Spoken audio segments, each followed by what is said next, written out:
नमस्कार दोस्तों, स्वागत है आपके YouTube चैनल स्टडी ऑल में। फ्रेंड्स, आज हम लेकर आए हैं आपके लिए बाल विकास शिक्षा शास्त्र, जिसमें मनोविज्ञान से रिलेटेड हमने 30 क्वेश्चन लेकर आए हैं आपके लिए और पर्यावरण अध्ययन के 30 क्वेश्चन। तो फ्रेंड्स, यह वीडियो जो है वह पूरे 60 अंक का है। तो फ्रेंड्स, यह वीडियो आप लास्ट तक जरूर देखिए। अगर यह वीडियो आपको पसंद आए तो चैनल को सब्सक्राइब कीजिए, शेयर कीजिए एवं इसी प्रकार के अन्य वीडियो पाने के लिए बेल आइकन को प्रेस कीजिए। तो फ्रेंड्स, देखते हैं हम आज पहला जो हमारा टॉपिक है बाल विकास, जिसके रिलेटेड हम टॉप 30 क्वेश्चन देखेंगे। तो फ्रेंड्स, पहला क्वेश्चन है कि क्रिया प्रस्तुत अनुबंधन का दूसरा नाम है। तो फ्रेंड्स, आपको बता दें कि क्रिया प्रस्तुत अनुबंध का जो दूसरा नाम है वह है नैभित्तिक अनुबंधन दूसरा नाम है। तो फ्रेंड्स, और हम आपको बता दें कि क्रिया प्रस्तुत होता क्या है। तो फ्रेंड्स, क्रिया प्रस्तुत जो है एक प्रकार का अनुबंध सीखने की एक प्रक्रिया होती है। जो क्रिया प्रस्तुत अनुबंधन जो होता है एक प्रकार की अधिगम क्रिया प्रस्तुत जो अनुबंध सीखने की एक प्रकार की प्रक्रिया होती है। इसमें क्या करता है, इसमें जो है दंड अथवा पुरस्कार द्वारा व्यवहार में परिवर्तन लाया जाता है। मतलब क्रिया प्रस्तुत अनुबंध के द्वारा मतलब किस द्वारा परिवर्तन लाया जाता है, तो वह दंड अथवा पुरस्कार द्वारा व्यवहार में परिवर्तन लाया जाता है। और फ्रेंड्स, क्रिया प्रस्तुत अनुबंध सिद्धांत का जो प्रतिपादन है वह किसने किया है, तो वह B.F. स्किनर ने किया है। तो फ्रेंड्स, इस प्रकार से हम इसकी पूरी डिटेल जाने। तो फ्रेंड्स, क्रिया प्रस्तुत अनुबंध का दूसरा नाम क्या है, नैभित्तिक अनुबंधन है। और इसमें जो व्यवहार में परिवर्तन किस प्रकार लाया जाता है, तो दंड अथवा पुरस्कार के माध्यम से जो है व्यवहार में परिवर्तन लाया जाता है। और इसके जो किसने प्रतिपादित किया है, तो वह B.F. स्किनर ने किया है। तो फ्रेंड्स, ऑप्शन नंबर ए अपना करेक्ट आंसर आएगा। सेकंड क्वेश्चन है फ्रेंड्स कि निम्न में से कौन सी अधिगम की एक विशेषता नहीं है। तो फ्रेंड्स, अपने पास 4 ऑप्शन दिए हैं, जिसमें से एक जो ऑप्शन है जिसमें अधिगम विशेषता नहीं बता रहा है। तो पहला ऑप्शन देखेंगे हम, अधिगम व्यवहार में अपेक्षाकृत स्थायी परिवर्तन है, यह तो अधिगम की विशेषता बता रहा है। दूसरा है अधिगम प्राणी में अभिवृद्धि है, यह भी विशेषता बता रहा है। तीसरा है अधिगम का अवलोकन प्रत्यक्ष रूप से किया जा सकता है। तो फ्रेंड्स, यह जो है वह अधिगम की विशेषता नहीं है, क्योंकि हम प्रत्यक्ष रूप से अवलोकन नहीं कर सकते हैं। चौथा है अधिगम एक लक्ष्यन्मुख प्रक्रिया है, यह भी जो है अधिगम की विशेषता है। तो अपना करेक्ट आंसर आएगा option number C. Option number C अपना करेक्ट आंसर आएगा। तीसरा क्वेश्चन है कोहलर यह सिद्ध करना चाहता था कि सीखना क्या है। तो फ्रेंड्स, जो कोहलर मनोवैज्ञानिक थे वह यह सिद्ध करना चाहता था कि सीखना जो है एक संज्ञानात्मक स्वयं कार्य है। यह जो है कोहलर मनोवैज्ञानिक सिद्ध करना चाहता था। तो अपना option number B correct answer आएगा।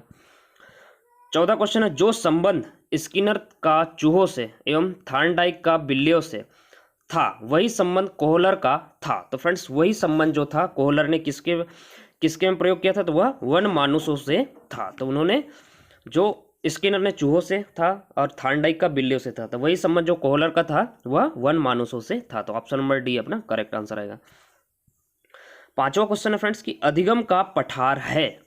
तो फ्रेंड्स, अधिगम का पठार क्या है, तो वह है अधिगम में अवरोध वर्धन उत्पन्न करना ही अधिगम का पठार है। तो फ्रेंड्स, अपना करेक्ट आंसर आएगा ऑप्शन नंबर ए करेक्ट आएगा। 6 क्वेश्चन है द बिहेवियर ऑफ ऑर्गेनिज्म नामक पुस्तक के लेखक हैं। तो फ्रेंड्स, मोस्ट इंपॉर्टेंट क्वेश्चन है कि जब बिहेवियर ऑफ ऑर्गेनिजम्स नामक पुस्तक के लेखक हैं तो कौन थे। तो फ्रेंड्स, इस पुस्तक के जो लेखक थे वह B.F. स्किनर थे। तो फ्रेंड्स, इसको आपको याद रखना है कि यह पुस्तक के लेखक कौन थे, तो वह स्किनर मनोवैज्ञानिक थे। तो ऑप्शन नंबर ए अपना करेक्ट आंसर आएगा। 7वां क्वेश्चन है फ्रेंड कि समस्या समाधान में लक्ष्य प्रवणता के समप्रत्यय को किसने प्रस्तावित किया था। तो फ्रेंड्स, मोस्ट इंपॉर्टेंट क्वेश्चन है कि जो समस्या समाधान में लक्ष्य प्रवणता के समप्रत्यय को किसने प्रस्तावित किया था। तो फ्रेंड्स, किसने प्रस्तावित किया था, तो वह हल मनोवैज्ञानिक ने प्रस्तावित किया था। तो ऑप्शन नंबर ए अपना करेक्ट आंसर आएगा। 8वां क्वेश्चन फ्रेंड कि इनमें से कौन सूक्ष्म शिक्षण की विचारधारा से संबंधित नहीं है। तो फ्रेंड्स, क्वेश्चन हमारा बोल रहा है कि सूक्ष्म शिक्षण की विचारधारा से संबंधित नहीं है। तो कोई एक ऐसा ऑप्शन है जो सूक्ष्म शिक्षण की विचारधारा से संबंधित नहीं है। तो फ्रेंड्स, पहला है बूस, दूसरा है डेविड ह्यूम, तीसरा है D.W. एलेन और चौथा है H.E. सन। तो फ्रेंड्स, आपको हम बता दें कि सूक्ष्म शिक्षण की विचारधारा से संबंधित डेविड ह्यूम नहीं है। तो फ्रेंड्स, अपना करेक्ट आंसर आएगा 8वां का ऑप्शन नंबर बी। जो डेविड ह्यूम है वह सूक्ष्म शिक्षण की विचारधारा से संबंधित नहीं है। 9वां क्वेश्चन फ्रेंड्स कि निम्न में से कौन सा शिक्षण अधिगम का स्तर नहीं है। तो फ्रेंड्स इसमें भी पूछ रहा है कि शिक्षण अधिगम का स्तर नहीं है। तो पहला ऑप्शन है अवबोध स्तर, परावर्तित स्तर, स्मृति स्तर, दूरवर्ती स्तर। तो फ्रेंड्स आप अगर अधिगम पढ़े होगे तो कौन सा शिक्षण जो है अधिगम का स्तर नहीं है, तो वह है दूरवर्ती स्तर। जो दूरवर्ती स्तर जो है वह शिक्षण अधिगम का स्तर नहीं है। तो ऑप्शन नंबर डी अपना करेक्ट आंसर आएगा।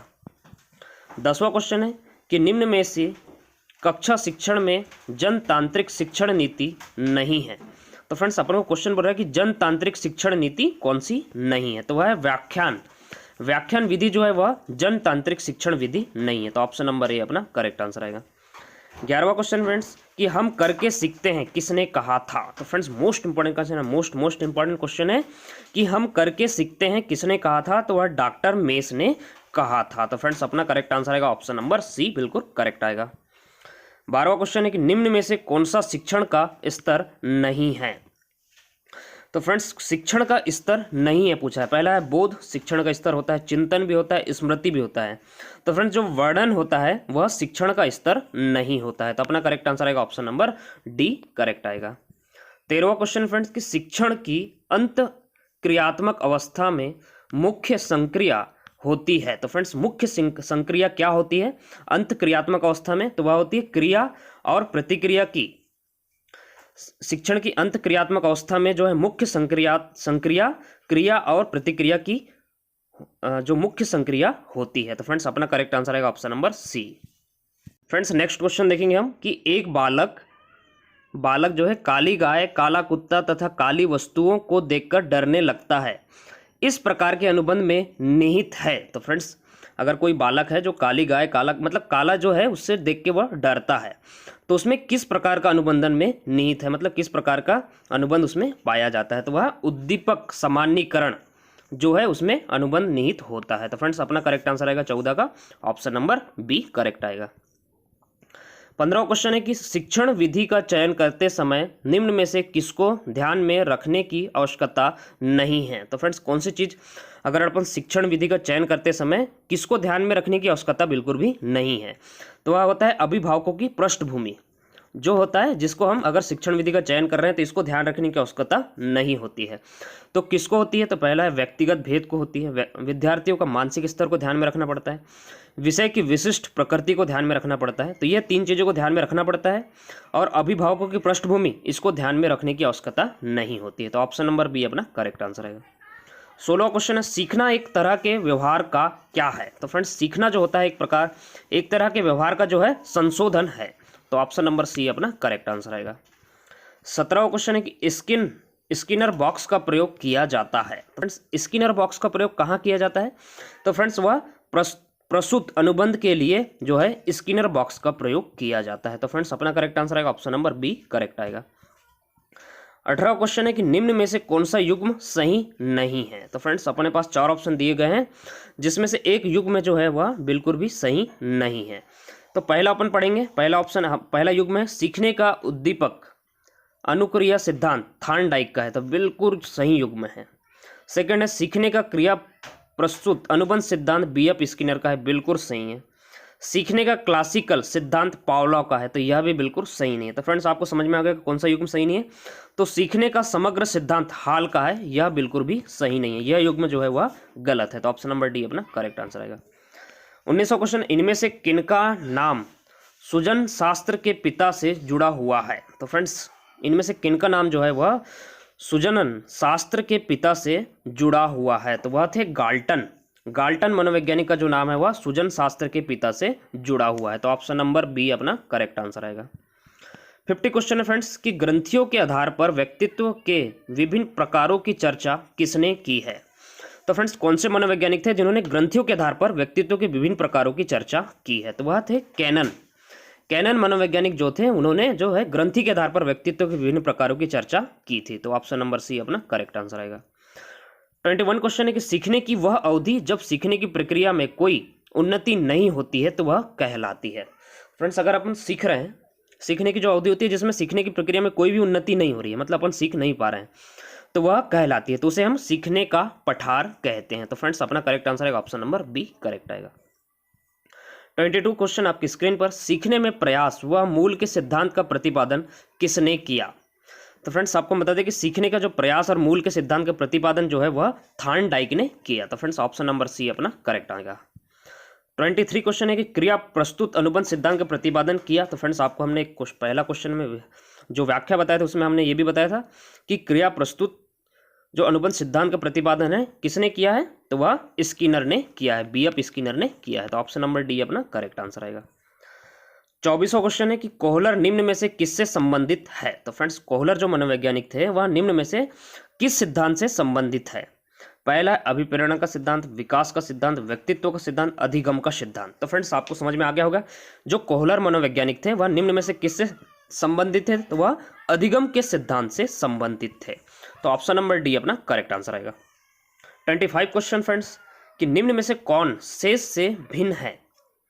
फ्रेंड्स क्वेश्चन को एक बार और समझिए कि निम्न में से कौन जो है वह शेष से भिन्न है। तो फ्रेंड्स कौन सा सिद्धांत जो है वह शेष से भिन्न है, तो वह ड्राइव रिडक्शन का सिद्धांत जो है वह बाकी तीनों सिद्धांत से भिन्न है। मतलब अधिगम के लिए अधिगम का सिद्धांत, समान अवयव का सिद्धांत, सामान्यीकरण का सिद्धांत, मतलब ये जो तीनों सिद्धांत हैं यह एक प्रकार से हैं, मतलब तीनों शेष हैं, और शेष से भिन्न जो है वह ड्राइव रिडक्शन का सिद्धांत जो है वह इन तीनों सिद्धांतों से भिन्न है। तो ऑप्शन नंबर सी अपना करेक्ट आंसर आएगा। 26 क्वेश्चन है फ्रेंड्स कि संज्ञानात्मक समप्राप्ति का न्यूनतम स्तर है। तो फ्रेंड्स संज्ञानात्मक समप्राप्ति का जो न्यूनतम स्तर होता है उसे हम ज्ञान कहते हैं। तो फ्रेंड्स ऑप्शन नंबर ए अपना करेक्ट आंसर आएगा। 27 क्वेश्चन, एक बालक जो साइकिल चलाना जानता है, मोटर बाइक चलाना सीख रहा है, यह उदाहरण होगा। तो फ्रेंड्स यह किस अंतन चरण का अधिगम का उदाहरण होगा? तो वह होगा ऊर्ध्व अधिगम अंतरण का उदाहरण होगा। ऑप्शन नंबर बी अपना करेक्ट आंसर आएगा। 28वां क्वेश्चन फ्रेंड्स कि निम्न में से कौन सा अधिगम के पठार का कारण नहीं है? तो फ्रेंड्स अपने पास चार ऑप्शन दिए। पहला है प्रेरणा की सीमा, विद्यालय का असहयोग, शारीरिक सीमा, अज्ञान की सीमा। तो फ्रेंड्स क्वेश्चन बोल रहा है कि निम्न में से कौन सा अधिगम के पठार का उदाहरण नहीं है, तो वह है विद्यालय का असहयोग जो होता है वह अधिगम के पठार का कारण नहीं है। तो ऑप्शन नंबर बी अपना करेक्ट आंसर आएगा। 29 क्वेश्चन फ्रेंड्स की अधिगम अनुभव और प्रशिक्षण के परिणाम स्वरूप व्यवहार में परिवर्तन है, यह कथन किनके द्वारा दिया गया है? तो फ्रेंड्स क्वेश्चन बोल रहा है कि अधिगम अनुभव और प्रशिक्षण के परिणाम स्वरूप व्यवहार में परिवर्तन है, तो यह जो कथन है वह गेट्स व अन्य का है। तो फ्रेंड्स अपना करेक्ट आंसर आएगा ऑप्शन नंबर ए करेक्ट आएगा। 30 क्वेश्चन है कि निम्न में से कौन सा सीखने के मुख्य नियमों में शामिल नहीं है? तो फ्रेंड्स कौन सा जो है वह सीखने के मुख्य नियमों में शामिल नहीं है, तो वह है बहु अनुक्रिया का नियम जो है वह सीखने के मुख्य नियमों में शामिल नहीं है। तो कौन शामिल है? पहला है तत्परता का नियम, आपको पता होगा कि यह शामिल है।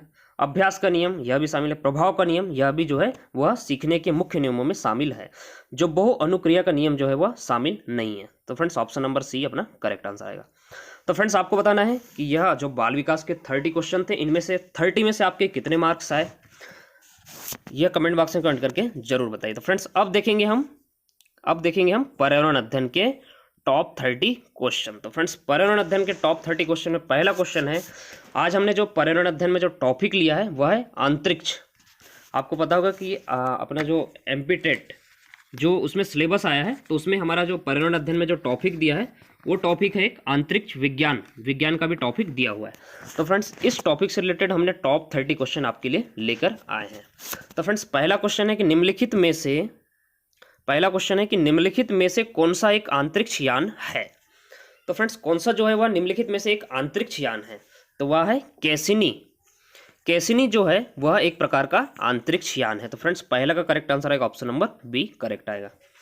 सेकंड क्वेश्चन है फ्रेंड्स कि अंतरिक्ष प्रौद्योगिकी के क्षेत्र में भारत ने 1994 की अवधि में अपनी इस क्षमता को प्रदर्शित कर दिया है कि वह क्या कर सकता है, तो वह तुल्यकालिक उपग्रह प्रक्षेपित कर सकता है। यह जो है भारत ने क्षमता को प्रदर्शित कर दिया है, मतलब 1994 की अवधि में अपनी मतलब तुल्यकालिक उपग्रह प्रेक्षित कर सकता है, इस क्षमता को प्रदर्शित कर दिया है। तो फ्रेंड्स अपना करेक्ट आंसर आएगा ऑप्शन नंबर डी करेक्ट आएगा। तीसरा क्वेश्चन है एप्पल उपग्रह को प्रक्षेपित किया गया था। तो फ्रेंड्स जो हमारे भारत ने जो एप्पल उपग्रह को प्रक्षेपित किया गया था, तो कहाँ से प्रक्षेपित किया गया था, तो वह कौरू फ्रेंच गुयाना से प्रक्षेपित किया गया था। तो फ्रेंड्स ऑप्शन नंबर ए अपना करेक्ट आंसर आएगा।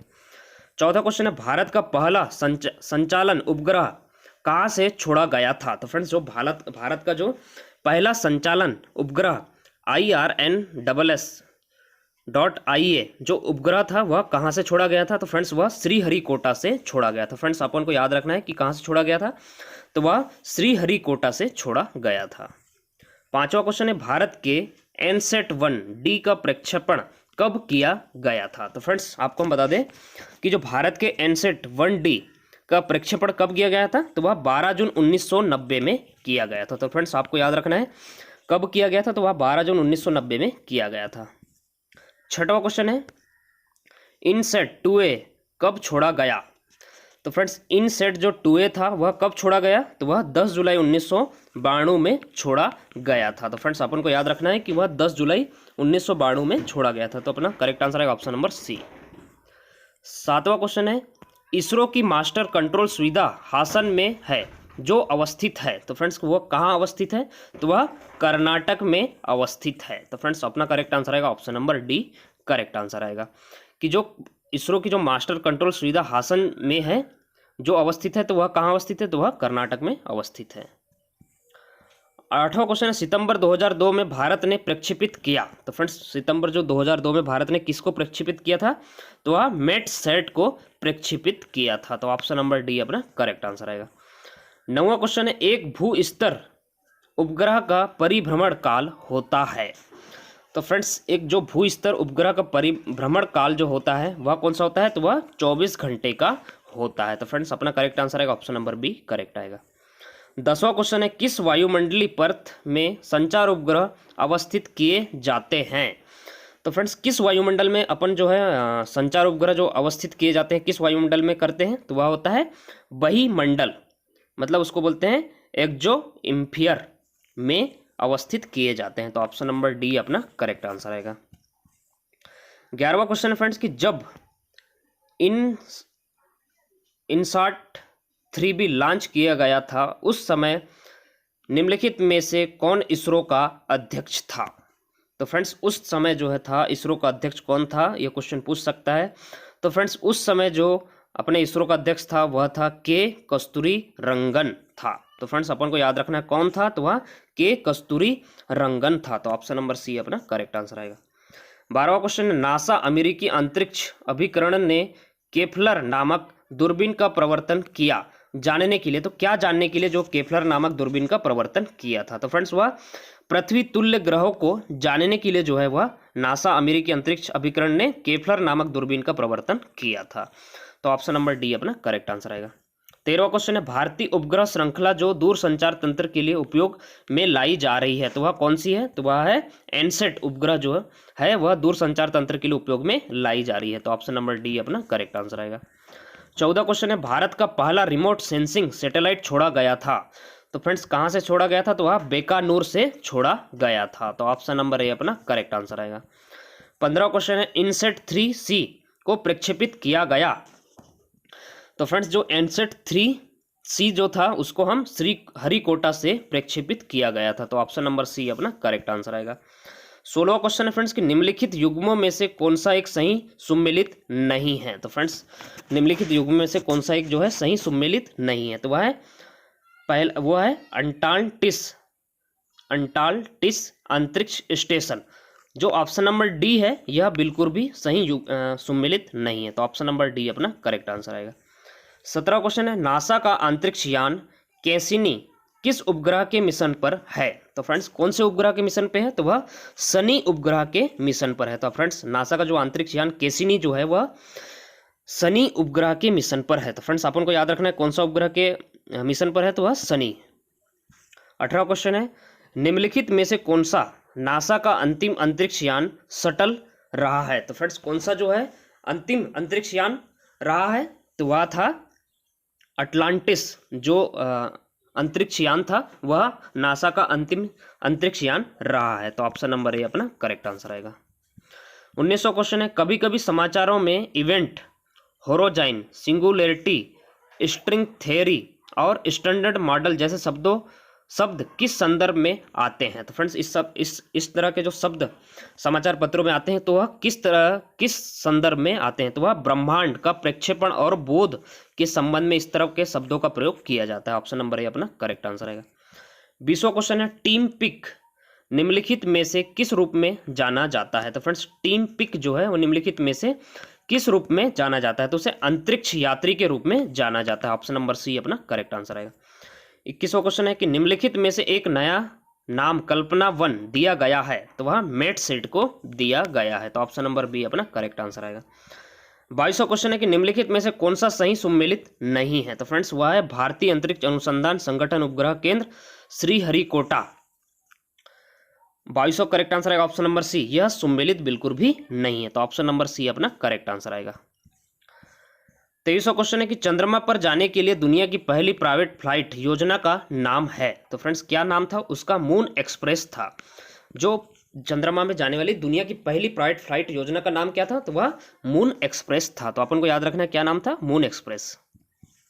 24वां क्वेश्चन है नासा का डीप इम्पैक्ट अंतरिक्ष मिशन कौन से धूमकेतु केंद्रक के विस्तृत चित्र लेने के लिए प्रयोग में लाया गया? तो फ्रेंड्स कौन सा जो अंतरिक्ष मिशन था जिसे धूम केंद्रक के विस्तृत चित्र लेने के लिए प्रयोग में लाया गया था? तो फ्रेंड्स वह था टेम्पल वन जो अंतरिक्ष मिशन था जिसको धूमकेतु केंद्रक के विस्तृत चित्र लेने के लिए प्रयोग में लाया गया था। तो ऑप्शन नंबर डी अपना करेक्ट आंसर आएगा। 25वां क्वेश्चन नासा के मंगल ग्रह पर यान का क्या नाम है? तो फ्रेंड्स जो नासा के मंगल ग्रह पर यान का क्या नाम है? तो फ्रेंड्स वह है फिनिक्स। जो नासा में जो मंगल ग्रह में जो यान है उसका क्या नाम है? तो उसका नाम है फिनिक्स है। 26वां क्वेश्चन मंगल ग्रह पर जनवरी 2014 में पहुंचने वाला प्रथम अमेरिकन रोवर था। तो फ्रेंड्स कौन था? तो वह स्पिरिट। उसका नाम क्या था? तो उसका नाम था स्पिरिट था। तो ऑप्शन नंबर सी अपना करेक्ट आंसर आएगा। 27वां क्वेश्चन है श्रीहरिकोटा द्वीप निकट अवस्थित है। तो फ्रेंड्स किसके निकट अवस्थित है? तो वह पुलिकिट झील के समीप जो है अवस्थित है, निकट अवस्थित है। तो फ्रेंड्स अपना करेक्ट आंसर आएगा ऑप्शन नंबर बी करेक्ट आएगा। 28वां क्वेश्चन है थुम्बा रॉकेट छोड़ने का केंद्र अवस्थित है। तो फ्रेंड्स जो थुम्बा रॉकेट जो छोड़ने का केंद्र जो है वह किसके समीप अवस्थित है? तो फ्रेंड्स वह केरल के जो समीप है वह अवस्थित है, केरल के पास स्थापित है। तो ऑप्शन नंबर डी अपना करेक्ट आंसर आएगा। 29वां क्वेश्चन शैक्षणिक सेवाओं के लिए उपग्रह एजुसेट अंतरिक्ष में भेजने में भारत का पहला राष्ट्र हो गया है। यह उपग्रह कब प्रक्षेपित किया गया था? तो फ्रेंड्स मोस्ट इंपॉर्टेंट क्वेश्चन है। हमने जो शैक्षणिक सेवाओं के लिए उपग्रह एजुसेट जो अंतरिक्ष भेजने में भारत का पहला राष्ट्र हो गया, मतलब भारत ने उसको पहला विश्व में पहला राष्ट्र हो गया है। तो यह उपग्रह कब प्रक्षेपित किया गया था, इसे कब छोड़ा गया था? तो फ्रेंड्स इसे 30 सितंबर 2004 में छोड़ा गया था। फ्रेंड्स अपन को याद रखना है कि 20 सितंबर, इसका करेक्ट आंसर आएगा बी, 20 सितंबर 2004 में छोड़ा गया था। 30वां क्वेश्चन है भारतीय उपग्रह GSAT-7 अनन्य रूप से बनाया गया है। तो वह सैन्य संचार हेतु बनाया गया है, स्पेशल जो है वह सैन्य संचार हेतु बनाया गया है। 31वां क्वेश्चन है भारत का अग्रवर्ती संचार उपग्रह GSAT-8 21 मई 2011 को छोड़ा गया था। तो फ्रेंड्स वह कहाँ से छोड़ा गया था? तो फ्रेंड्स वह कोरू से छोड़ा गया था। तो फ्रेंड्स अपना करेक्ट आंसर आएगा ऑप्शन नंबर बी करेक्ट। तो फ्रेंड्स ये थे हमारे अंतरिक्ष जो केंद्र होते हैं उससे रिलेटेड टॉप 30 क्वेश्चन। तो फ्रेंड्स यह जो टॉपिक है यह हमारे जो एमपी-टेट की जो एग्जाम है उसमें जो पर्यावरण का जो सिलेबस दिया गया है उसमें यह भी एक टॉपिक है, इसलिए यह टॉपिक आप ध्यान से पढ़िए, जरूर पढ़िए। Thank you.